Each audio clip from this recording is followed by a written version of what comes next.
Bismillahirrahmanirrahim. Assalamualaikum warahmatullahi wabarakatuh. Salam.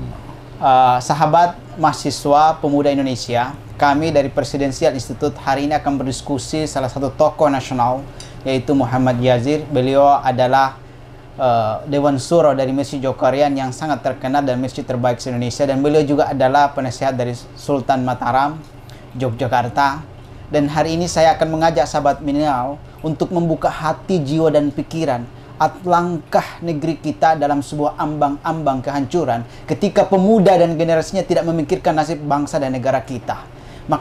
Beliau di usia yang sudah berkepala 7 akan memberikan semangat dan motivasi kepada kita bagaimana kita para pimpinan mahasiswa dan pemuda negeri ini untuk peduli bangsa kita agar bangsa kita tidak berada dalam cengkraman asing.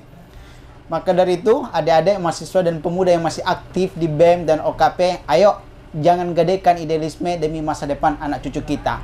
Pak Kiai, bisakah membakar semangat generasi muda ini dengan semangat spirit? Bagaimana semangat spirit 1928, 1945 pemuda berani menentang kekuatan asing, kekuatan penjajah, kekuatan oligarki agar agama bangsa kita tidak ditindas seenak-enaknya. Begitu Pak Kiai. Ya memang itu tugas daripada anak-anak muda, karena mereka akan menjadi pemimpin di masa depan. Subhanul yaum rijalul ghad. Pemuda hari ini adalah pemimpin-pemimpin di masa yang akan datang. Maka di dalam mempertahankan demokrasi dalam kehidupan bernegara itu ada 4 pilar. Yang pertama adalah legislatif, ya, melalui parlemen lah dikawal kekuasaan. Tapi sekarang ini parlemen seperti saya katakan dan dikhawatirkan oleh Bung Karno hanya jadi buruh politik, tidak lagi menjadi pejuang rakyat.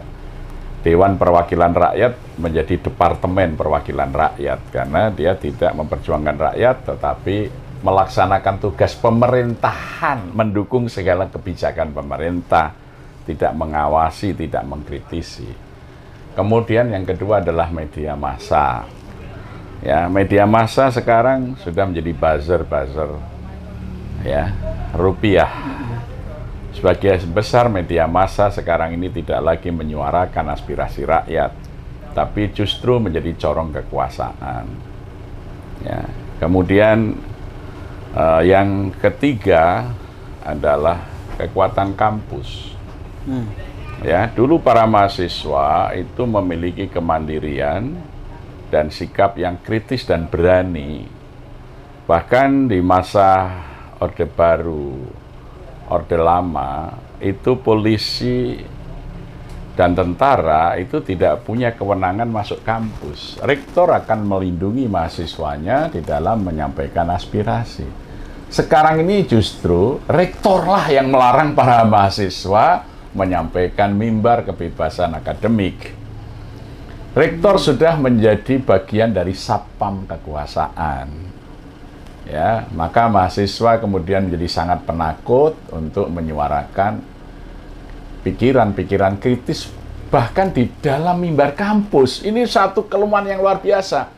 Sekarang para dosen dan guru besar hanya menjadi administrator pendidikan dengan tugas-tugas membuat laporan administrasi yang demikian ketat. Para guru besar tidak menjadi guru bangsa, tapi menjadi administrator pendidikan hari ini. Maka tidak muncul lagi gagasan-gagasan yang bernas, yang cerdas untuk memakmurkan rakyat. Suara-suara kampus pun suara-suara para penjilat kekuasaan. Ya, itu pusat demokrasi yang ketiga. Tinggal satu aja, masjid. Ya. Nah, kalau masjid pun kemudian para pengurusnya tidak punya keberanian membela rakyat, maka habislah kekuatan demokrasi di negara ini. Oleh karena kebutuhan mendesak untuk menegakkan kembali hak rakyat, maka masjid harus bangkit. Sekarang ini sebenarnya yang berhadapan langsung adalah masjid melawan pasar.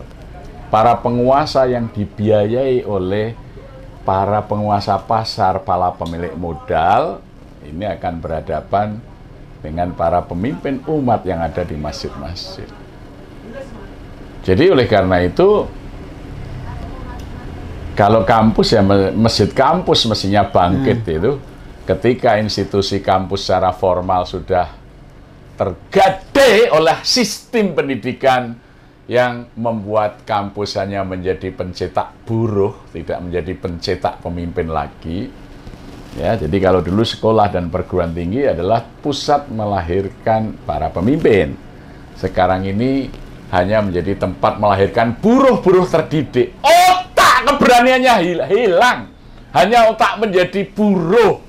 Ya, itu. Nggak peduli keadaan bangsa yang bobrok. Mahasiswa sekarang asik dengan kepentingannya sendiri. Ya. Dulu Pak Air Baswedan ketika anaknya di Fakultas Kedokteran itu Samhari itu cerdas, pinter, ya, diingatkan oleh Pak Air Baswedan, kalau kamu bisa selesaikan pendidikanmu di kedokteran ini 6 tahun, selesaikan 7 tahun, sisakan 1 waktu untuk berjuang di kampus. Loh, coba itu doktrin para pemimpin itu begitu, ya. Jadi waktu itu belum sistem semester, masih pakai tingkat, ya, naik tingkat. Jadi padahal Samhari ini juga alhamdulillah juga selesai 6 tahun dan masih aktif berkiprah, ya. Artinya apa? Doktrin bapaknya, ya, Pak Air Baswedan itu mengatakan begitu. Kalau kamu bisa menyelesaikan kuliahmu 6 tahun, selesaikan 7 tahun. Gunakan yang 1 tahun untuk berjuang melalui kampus. Itu. Orang tua sekarang ini juga tidak menyiapkan anak-anaknya jadi pemimpin, anaknya disuruh cepat selesai untuk segera jadi buruh, ya. Nah, maka negeri ini krisis pemimpin hari ini.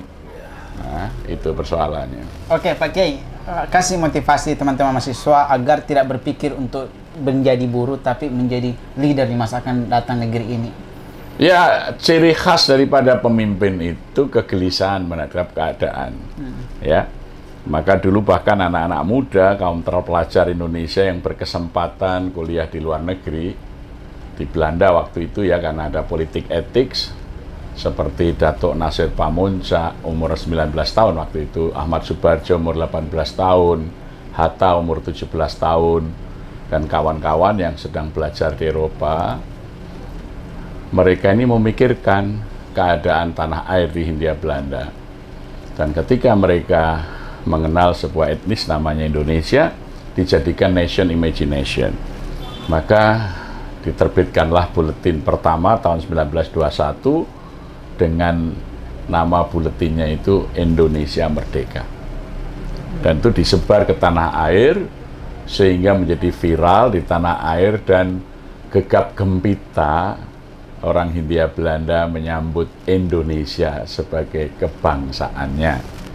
Itu hanya 7 tahun telah lahir bangsa Indonesia melalui Kongres Pemuda 28 Oktober 1928. Ya, yang bentuk siapa? Anak-anak belasan tahun coba.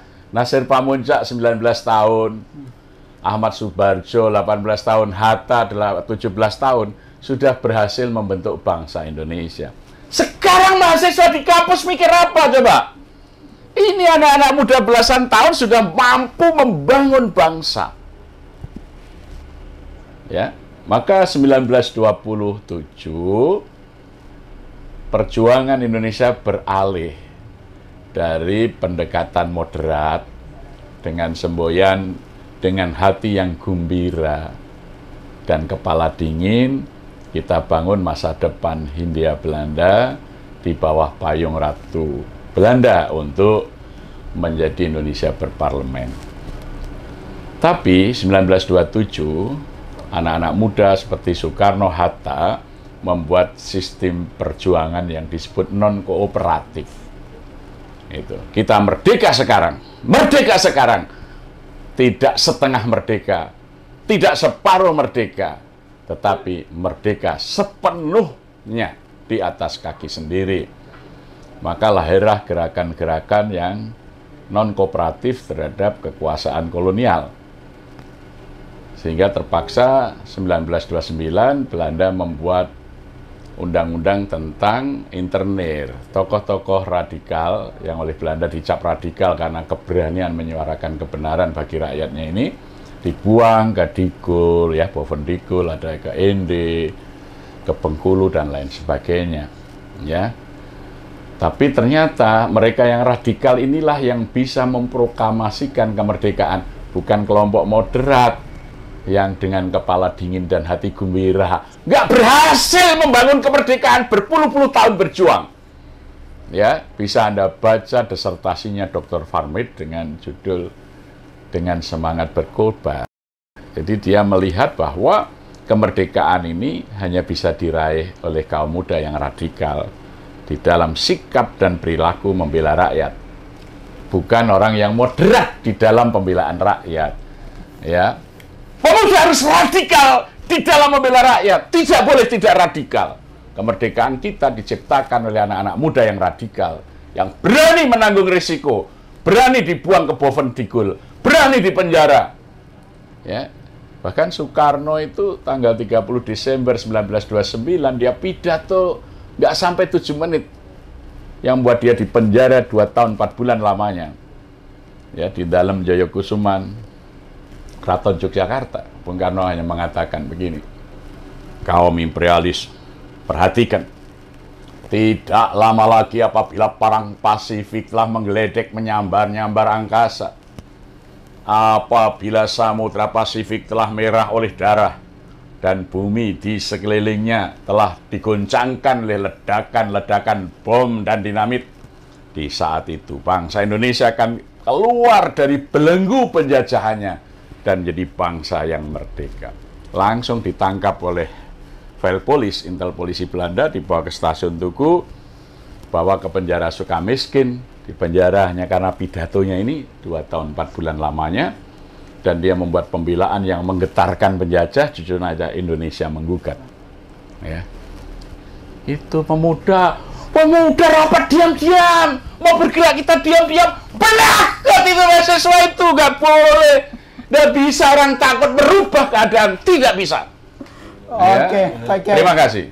Siap, pemuda hari ini adalah pemimpin masa depan. Mari kita berjuang bersama. Pemuda yang bergerak hari ini, maka di masa akan datang, kelak dia akan menjadi pemimpin. Terima kasih. Assalamualaikum warahmatullahi wabarakatuh.